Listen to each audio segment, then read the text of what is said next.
ओम शांति।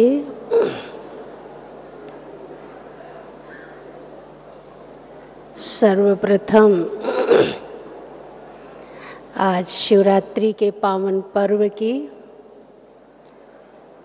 आप सभी को बहुत बहुत बधाई हो, बधाई हो, बधाई हो। सभी ने अमृत बेले से लेकर अव्यक्त पालना का आनंद लिया। दोनों दादियों से मिलकर बचपन का अनुभव किया और आज मुझे भी वो अपना बचपन, जब एक छोटी सी बच्ची 7 वर्ष की थी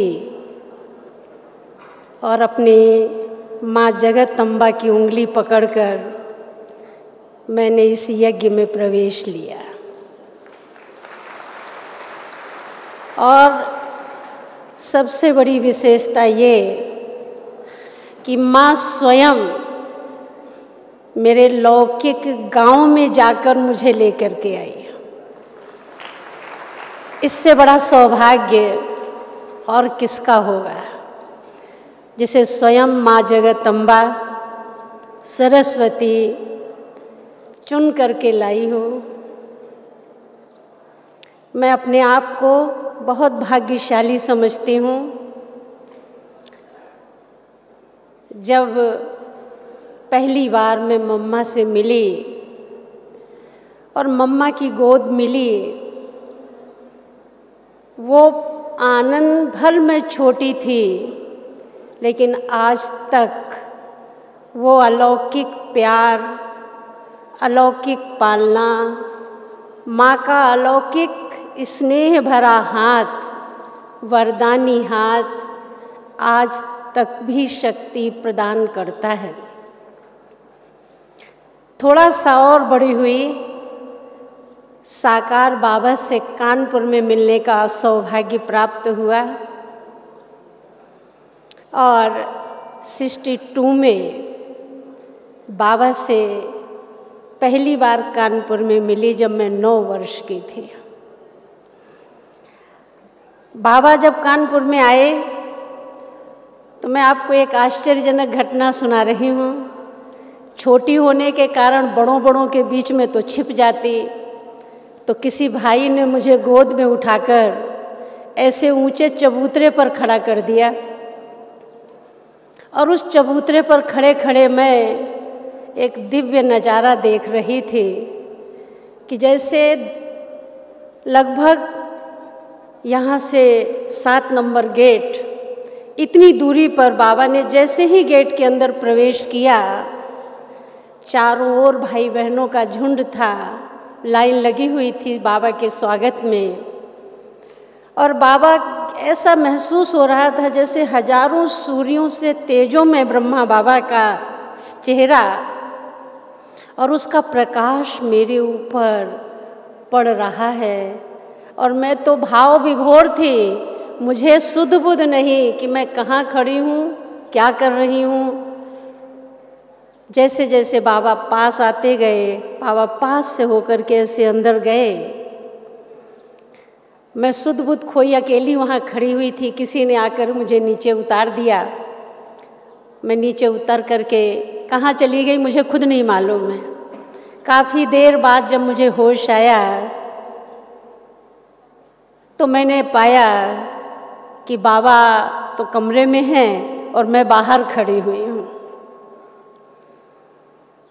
सुबह का टाइम हुआ, रात को तो ऐसे ही बीत गया, लेकिन सुबह का टाइम बाबा स्वयं साकार बाबा मुरली चलाने के लिए हॉल में प्रवेश किया। दिसंबर का मास था, सर्दी के दिन थे। सभी भाई बहनों के बीच में मुझे भी एक शॉल पहना करके ऐसे बिठा दिया गया। मैं भी बाबा की मुरली सुन रही थी और भाव विभोर हो रही थी, बाबा को बस देख रही थी। मुरली कितनी समझ में आती उस उम्र में तो ये आप स्वयं समझ सकते हैं, लेकिन एक भाव विभोरता, वो एक एहसास अंदर में ऐसा हो रहा था, जो अंदर गुदगुदा रहा था, और आज तक वो गुदगुदाहट स्मृति में आती है। बाबा ने मुरली पूरी करके स्वयं बाबा उठे। बाबा ने टोली का डिब्बा अपने हाथ में लिया और एक एक बच्चे के पास जा करके अपने हाथ से दृष्टि देते हुए बाबा ने एक एक बच्चे को टोली खिलाई। उसी सभा के बीच में मैं भी बैठी हुई थी। मैंने भी अपना हाथ ऐसे निकाल कर बाबा से दृष्टि लेते हुए टोली लेने का प्रयास किया, लेकिन बाबा ने दृष्टि इतना प्यार से दी, मेरा हाथ पकड़ लिया और हाथ पकड़ कर के शॉल के अंदर कर दिया। क्यों किया होगा ये आप समझ गए होंगे। समझ गए क्यों किया? मैं तो नहीं समझ पाई उस टाइम पर कि बाबा ने मेरा हाथ अंदर क्यों किया, टोली क्यों नहीं दी, ये कुछ कॉन्शियस में भी नहीं आया। लेकिन बाबा ने मेरा ये हाथ अंदर से निकाला और बड़े प्यार से बाबा ने कहा, बच्ची इस हाथ में नहीं, इस हाथ में लेते हैं। सोचिए बाबा कितना ध्यान देते थे बच्चों पर भी, कि हाथ तो कोई उल्टे हाथ में ले ले, बड़े भी ले लेते हैं, देने वाले दे देते हैं, छोटे भी ले लेते हैं, दे देते हैं। लेकिन बाबा ने वो संस्कार बचपन में ही डाला कि बच्चे लेफ्ट हैंड में नहीं, राइट हैंड में टोली लेते हैं। और बड़े प्यार से टोली देकर मेरा हाथ बंद करके अंदर किया और सिर पर इतना प्यार भरा हाथ फेरा कि आज तक रोमांच, वो स्मृति आते ही आज तक वो रोमांच खड़े हो जाते हैं।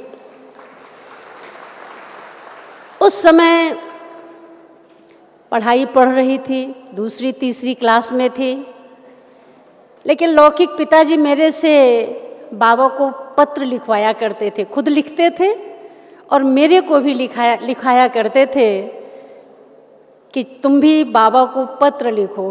क्या लिखना होता है, कैसे लिखना होता है, तो वो खुद उंगली पकड़ करके, हाथ पकड़ करके सिखाते थे कि ऐसे ऐसे बाबा को लिखो।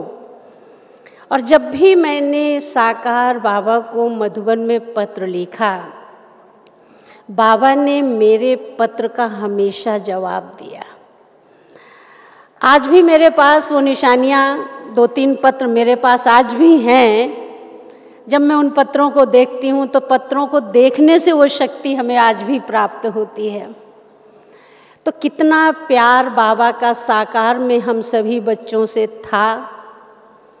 उसके बाद बाबा तो अव्यक्त हो गए, लेकिन मुझे मधुबन में अव्यक्त बाबा की पालना लेने का बहुत सुंदर सौभाग्य प्राप्त हुआ। और मैं उस समय 15 वर्ष की थी जब मैं मधुबन में आई, और अव्यक्त बाप दादा के पालना का बहुत आनंद लिया। 3-4 वर्ष मधुबन में रहकर बाबा के लिए भोजन बनाना, बाबा के लिए टोली बनाना, बाबा को भोग लगाना और दीदी दादी के साथ बैठ करके बाबा को, अव्यक्त बाप दादा को अपने हाथों से खिलाना कितना बड़ा सौभाग्य है मुझ आत्मा का। हर एक का अपना अपना पार्ट होता है। इतना तो थोड़ा सा रहता है कि साकार में बाबा किसे मिली, मम्मा से जन्म लिया, 2 बार मम्मा से मिली, लेकिन उस समय मधुबन में आने का शायद मेरा पार्ट साकार के होते नहीं था। अव्यक्त होते ही मैं बाबा के घर में मधुबन में आ गई। और जब मैं मधुबन में आ गई तो आपको एक वंडरफुल बात बताती हूँ कि उस समय 3 मास का एक पत्र लिखवाया जाता था माता पिता से, जो बच्चे वहाँ रहते थे मधुबन में। तो हमारे निर्भय भाई जी ने, पिताजी आए हुए थे, तो कहा कि अपनी बच्ची को आप मधुबन में रखना चाहते हो तो 3 मास का एक पत्र लिख करके दो कि मैं अपनी खुशी से अपनी बच्ची को 3 मास के लिए मधुबन में सेवार्थ छोड़ रहा हूँ। पिताजी को तो बहुत अंदर से इच्छा रहती थी कि मैं कैसे भी करके बाबा की ही बन करके रहूं, और वही संस्कार उन्होंने दिए। और उन्हीं संस्कारों के आधार से जब मैं मधुबन में रही तो 3 मास का जो पत्र था वो जब अभी तक भी वो पत्र काम कर रहा है। 71 से लेकर के 70 से लेकर के 71 से नहीं 70 में पत्र लिखा था पिताजी ने, और वो पत्र अभी तक भी काम कर रहा है। 3 मास का पत्र, कितने वर्ष हो गए? 50 वर्ष से ऊपर हो गया। कहने का मतलब बाबा हम बच्चों को कहाँ कहाँ से चुनता है, कैसे चुनता है, कैसे अपना बनाता है। कहीं का ईंट कहीं का रोड़ा, भानुमती ने कुनबा जोड़ा। ऐसा स्थान है जहाँ से बाबा ने हम लोगों को चुना, कभी आप कल्पना भी नहीं कर सकते हैं। उस समय तो वहाँ पर आने जाने के साधन भी बहुत कम थे, कच्ची सड़कें थीं जहाँ पर मम्मा स्वयं गई थी, और एक पूरी बस भर करके, थोड़े बहुत नहीं, मम्मा के साथ हमारे इस यज्ञ की पुरानी दादियाँ 35 दादियाँ उस गांव में गई थीं, और वहाँ पर 3 दिन, एक दिन जाने का, एक दिन रुकने का, और तीसरे दिन वहाँ से वापस आई थी।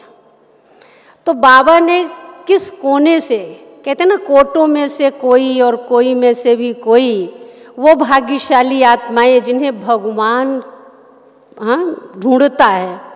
तो मैं तो अपने को वो समझती हूँ कि मैं वो आत्मा जिसको भगवान ने गांव में, बिल्कुल छोटा सा गांव, वहाँ से ढूंढ करके निकाला सन 60 में।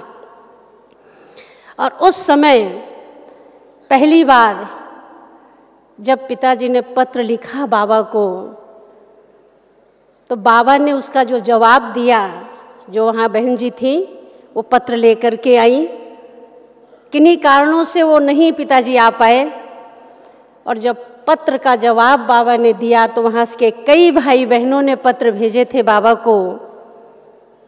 बाबा ने सबके नाम सहित याद प्यार दी, एक एक बच्चे के नाम सहित। सब आपस में अपना अपना नाम सुन सुन करके बड़े प्रसन्न हो रहे थे, और पिताजी की तरफ देख रहे थे कि अभी तक इनका नाम तो आया ही नहीं। आखिरी लाइन में बाबा ने एक शब्द लिखा था, बच्चे गुरु प्रसाद, यदि प्रसाद मिला है तो तुम्हें मिला है। उस समय तो ये बात नहीं समझ में आई कि बाबा ने क्यों ऐसा लिखा। हर एक ने यही पूछा, भाई तुमने क्या भेजा था ऐसा जो बाबा ने ये लिखा है? पिताजी ने तो अपनी साधारण सी बात कह दी, भाई मेरे पास था ही क्या जो मैं भेजता। सुदामा के माफिक 5 रुपया 5 किलो चावल भेजे थे बस, और कुछ नहीं था हमारे पास। तो चावल मुट्ठी का गायन प्रैक्टिकल में बाबा ने वो दिखाया। अगली वर्ष जब पिताजी मधुबन में आए, और अब साकार बाबा अपने हाथों से गुरुवार के दिन प्रसाद दे रहे थे, तो जैसे मेरे साथ हुआ था कि बाबा ने मेरा हाथ पकड़ के अंदर किया था, और पिताजी को प्रसाद ऐसे देने के साथ ही प्रसाद वापस ले लिया, और दृष्टि देते हुए पूछा, बच्चे प्रसाद मिल गया? उनके मुख से यही निकला, जी बाबा मिल गया। फिर बाबा ने उनको गले लगाकर प्रसाद दिया। तो जानी जाननहार जो बाबा का नाम है, जो महिमा है, वो प्रैक्टिकल में सिद्ध हुई कि कभी पत्र लिखा था बाबा ने कि प्रसाद मिला है तो तुम्हें कुछ मिला है, और जब साकार में बाबा से मिले पहली बार, तो बाबा ने उसी दृष्टि से देते हुए कहा, बच्चे प्रसाद मिल गया। उसके बाद तो फिर लौकिक घर पर ही गीता पाठशाला बाबा ने शुरू कराई, और वहाँ पर ही क्लास कोर्स चलने शुरू हो गए। बाबा से मुरली की बात जब कही, तो अभी तो बहुत सारे जोन बन गए हैं, बहुत सारे यहाँ व्यवस्थाओं को सही रखने के लिए नियम कायदे कानून बन गए हैं। उस समय तो डायरेक्ट बाबा ने जैसे ही मुरली की बात कही कि बाबा गीता पाठशाला घर में हो गई है और मुरली चाहिए, तो बाबा ने यहाँ से मोहर बना करके डायरेक्ट लौकिक घर पर मुरली भेजना शुरू कर दिया। और ऐसे वहाँ पर आज भी गीता पाठशाला चल रही है। और हम दोनों भाई बहनें मधुबन में, राजू भाई जो मुरली डिपार्टमेंट में सेवाएं देते हैं, वो मेरे लौकिक छोटे भाई हैं, वो यहाँ दे रहे हैं सेवाएं, और मैं यूपी में कासगंज में अपनी सेवाएं दे रही हूँ। इन्हीं शब्दों के साथ मैं अपनी वाणी को विराम देती हूँ। ओम शांति।